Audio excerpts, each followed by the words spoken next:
was 3 years ago.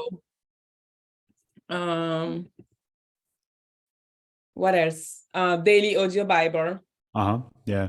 That's Yeah. Have you ever 365 days. like we did here? We created 100 of something. Yeah, we created.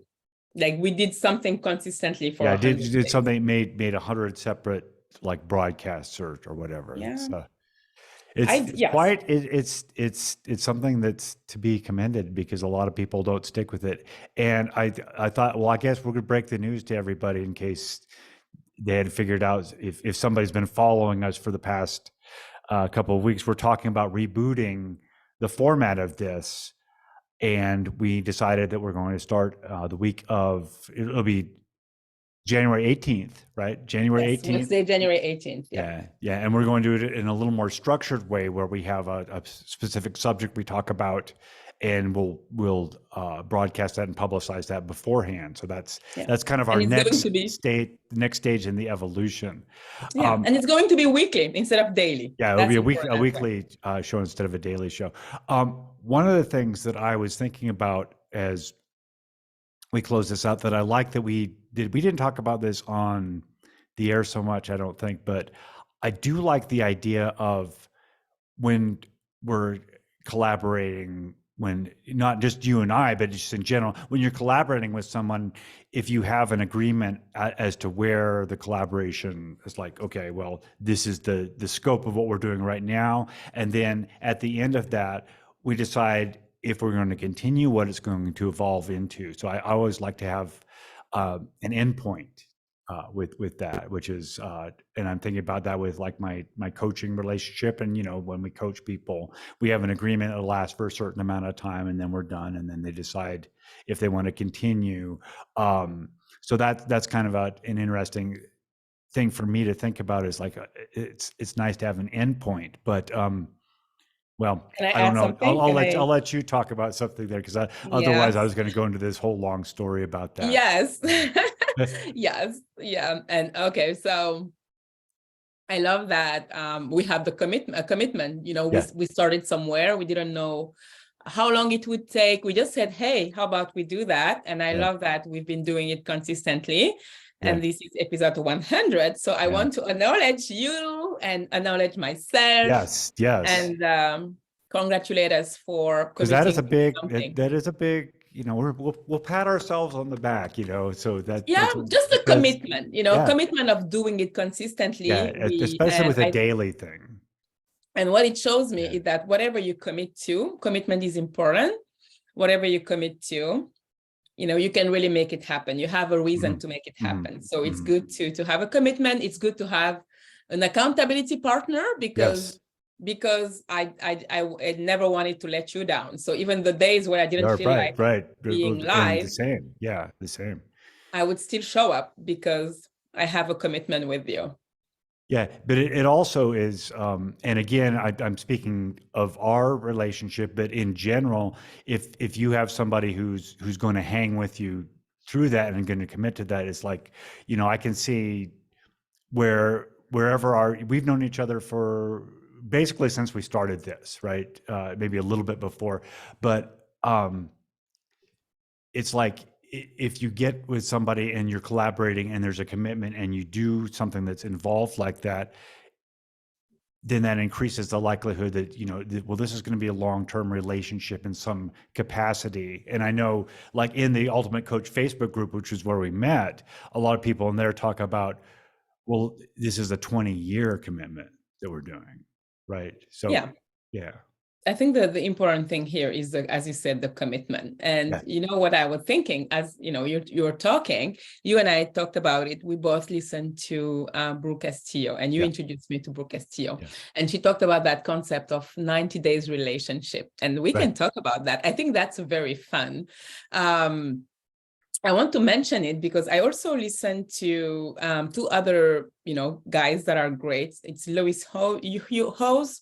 He has a School of Greatness podcast. Yeah, you sent me a couple of those. Yes. And the other guy, he used to be a monk, and Jay Shetty, that I really like. And I think I sent you that podcast as well. They talked about relationship. And what they were saying is that one was married one is married, the other one is not. And they were talking about, what makes a relationship works or what makes the quality of a relationship. And I remember Jay Shetty was saying that him and his wife, they come together once a year to reevaluate their relationship. Oh, it's great. And say, are we still growing together? Yeah. Are we still evolving? Are we still, they have like 3 or 4 indicators that they would, look. And he said, if we're not growing together anymore, if we're not having fun together and, 2 other things, then we'll reevaluate the relationship. Yes. Yeah. And I remember the other podcast of Brooke Castillo she had something going on with other friends where they were committing to just 90 days relationship. Mm-hmm. And I remember that during that podcast, she was saying, oh, I just broke with this guy and we worked together for like 9 months or something like that. But I remember she went longer than with them than she had planned, but yeah, she said we'll reevaluate it after every 90 days. Yeah, and I think that's fun. Yeah. I think that's fun. And you and I, we're not in a like romantic relationship or anything like that. But when we started, we even didn't have an end date as a commitment. Right. But the fact that we were still committed made it work. And at some point, we were able to come back and say, hey, how about we reevaluate what we're doing after the 100th episode? Yeah, that's really good. And I think what you're saying about reevaluating, I was wondering as you were saying that, well, what would have my marriage been like if we actually did that on a year-to-year basis, if we actually came down for a heart-to-heart and said, well, how is this working? What, and to be very, I was going to use the word detached, be very detached from it, be like, well, let's just examine this and see if it's working for both of us. And then, so how it's like, the question is, well, how would that have changed? Would we have been together still, or would we have decided to call it quits sooner? It's really interesting. I see two answers to that. I would be like, if it's just like reevaluate it and say, okay, how do you feel? Then maybe, you would have felt the same way and still end up getting a divorce. But if you were evaluating it and committing to certain things, then you would have concrete things to work on or to focus on. Or I think if you're just, getting together and say, okay, so how do you feel? If you don't have a plan, an action plan, I don't see it evolving because you have a goal. I think when we say setting an intention is important. So when you are in a relationship with someone, whether, whichever the relationship, it's good to have some common commitment, not expectations. When we say agreements, commitment versus expectation. Yes. Because I think what happens in marriages that fail, like ours, maybe, we haven't looked at maybe we had more expectations than commitment and agreements. Yeah, right. And expectations will always mess you up. Right. Expectations are Shakespeare says it's the root of all heartaches. Yeah, I love that. That's so true. I was thinking, for me also, another thing that with all the changes that I've gone through in the past 4 years, and especially in the past year, I sometimes wonder about my previous relationships. Well, what if I would have known about this stuff before? How would that have changed how I show up? For instance, the idea of people become who we acknowledge them to be, right? And I was acknowledging my wife at the time as being somebody I didn't particularly like, right? Because you develop those ideas, and yes, I developed those ideas you about, saw them. You see her as how you were thinking about her. Yes, and that's like really, after the fact, kind of a revelation for me. It's like, well, wait a second, I was creating that that whole Yeah, you thing. always create it. Yeah. You know, like when I look at my, he's still my husband. I think he's wonderful. I think he's fantastic. I think he's a great guy. I think he's a wonderful dad. And I love seeing him that way. I love seeing him. And that makes so far our co-parenting, work well, because I see him as somebody who is committed to his children, who provides for his family and things like that. So I think we don't have to, I haven't always seen him that way, because just like you in the relationship, you take some things for granted, and then you just end up feeding some kind of negative thoughts. And that is not great. If I have to, but that's how we learn, that's how we grow. Today we're different people. We have grown so much, we have learned so much, and we have developed ourselves, with the work of coaching work we've done on ourselves, and self-development and all of that. And spiritual too, we've come a long way. Yeah. So it's, I guess the lesson for me in that is to not say, well, I regret the fact that I didn't know about all this stuff at the time. And, what if I would only have known, I would have done something different, rather than say, well, okay, this is what I learned from this. Now with my perspective, I learned that a lot of the to do the cliche, it's like a lot of the problems turned out to be me, even though I thought they were not me, right? We see that, even not the problem, but you understand that there are two sides there are two people in a relationship, and both of us have our share of responsibility, because we react. We are the people. You reacted to your wife probably, and I reacted to my husband. And if we react, it's because there are some things that we needed to work on that weren't here. There are some active trauma. And so there is a cost, there is a cost. I remember, Gabor Mate, the guy that I always talk about, the myth of Norman. You love him. I do. I respect him. He's, old and how many books has he written? 5. He's written 5. Okay. Yeah. But this is like a work of 12 years. Yeah. So I listened to one of his interviews, and he said that actually his wife should have left him. He said, everything that I'm teaching now, I did the opposite of all of it. He said, my wife would have probably been better without me, and my children too. Yeah. And I thought that was, wow, super humbling to say that. Yeah. His wife sticked around, she's still married to him. But he said, wow. He said, like, until 3 years ago, he was still reacting instead of being a mature, person. Despite all of his research, he was still the victim of his trauma. Yeah. So just to say that that's a long work, and nobody never graduates, right? Yeah, I like that too. Yeah, I like the way you said that. Nobody ever graduates. It's you're continuously enrolled, and it's like, we're never never done. Yeah. So I think it's important to remain humble. Yeah.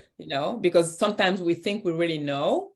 Yeah. And we have ideas, and we don't. That's when we think we really know that we're not, we're vulnerable. We don't see the blind spots. That's right. And I think it's a good exercise work to maybe take some time and say, okay, what are some of the things that I could still work on, or where. Every day. It's like, what are some of the things that what are some of the new realizations I have about myself that I can address if I need to address them, or what are some realizations I have about myself that I don't need to address, but I'm I'm doing an awesome job, right? I'm doing an awesome job with this business of living, right? Mm-hmm. Yeah, I love the fact that our bodies, we can always trust our body, what it is telling us, if we are quiet enough to listen to it. Yeah, I love that. Pay attention to the signs in subtle ways, like even me, like these days, there are some things, and I'm like, okay, there is something off in me these days. I know it, I feel it. And I know some of the things that I do that I don't usually do. So I'm being very curious, and then I'm exploring, and so are you it's talking about interesting. things to changes to your daily routine, or just ways you're thinking, or? Ways I think, or things that I do that I don't do usually, and things that I eat that I don't eat usually. And Yeah. even my intermittent fasting is off these days, and all of that. So I think I know there is something more going on. Yeah. Yeah. And but I don't necessarily, I kind of, yeah, I know. And so anyway, but that's fun, it's interesting.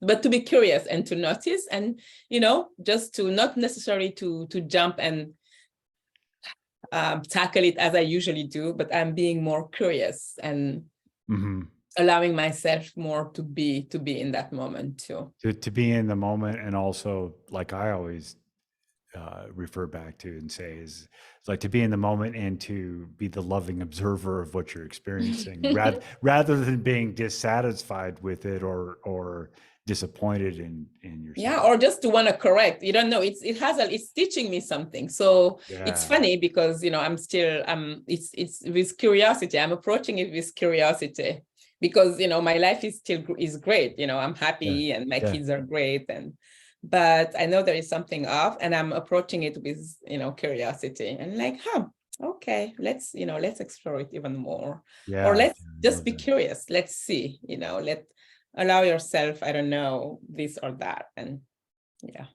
that helped me this week. I've been exploring. I think I made the declaration on this show live that regular office hours. Oh, Right. true. How are And you? I'm actually, I did pretty well today. I did really well today. But for the first couple of days, it's like, well, I'm going to go right out of the gate on January 2nd, Monday, January 2nd. I'm all in.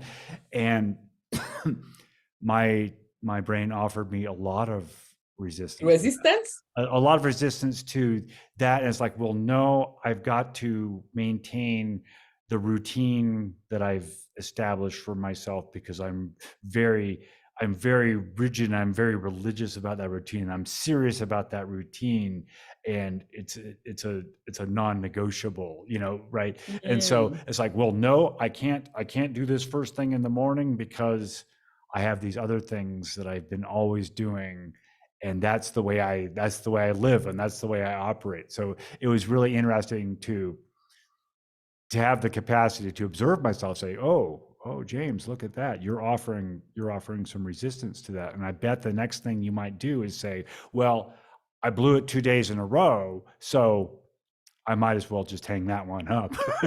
It's like, 3 days, 4 days into the new year, it's like, well, I didn't do that. So it's like, no, it's a process of building that habit in. And I know that.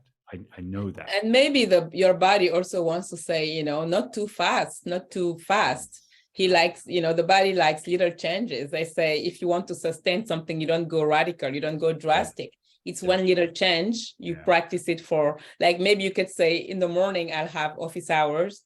You practice that for certain amount of time, and then you add another 2 hours or 3 hours. That's right. Yeah. So it's just incrementally, and you gradually. You give yourself the wins, and you don't beat yourself up because of the perceived losses, because they're not losses, they're learning opportunities for you. Yeah. So anyway, I did that, and well, we can talk, I guess, offline, because I think we went a little long today. Okay. So kind maybe of sad, number because 100. 100 is done. miss the dailies, but I think we will be in touch with each other for sure, not on a public forum like this. But and next week is off. Next week is off. I'll be traveling. Yeah, you mean sunny, hopefully sunny San Diego. Oh yeah, sunny San Diego.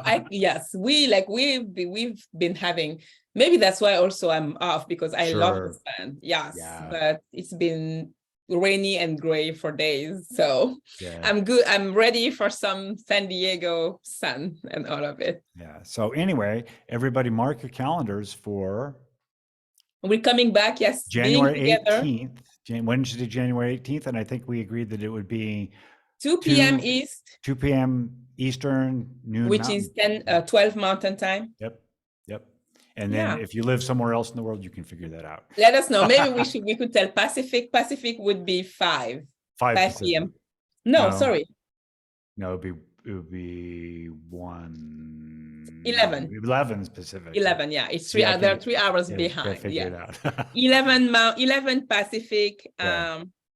12 Mountain, and 2 East. Yeah, Eastern. there we go. Yeah. All right. Well, we love you. Thank you for being faithful, Birgit and Maria and Steve and and our regular, especially all the people who tune in on a regular basis. Our regular friends. Yes. We'll be back. Thank you. All right. See you later.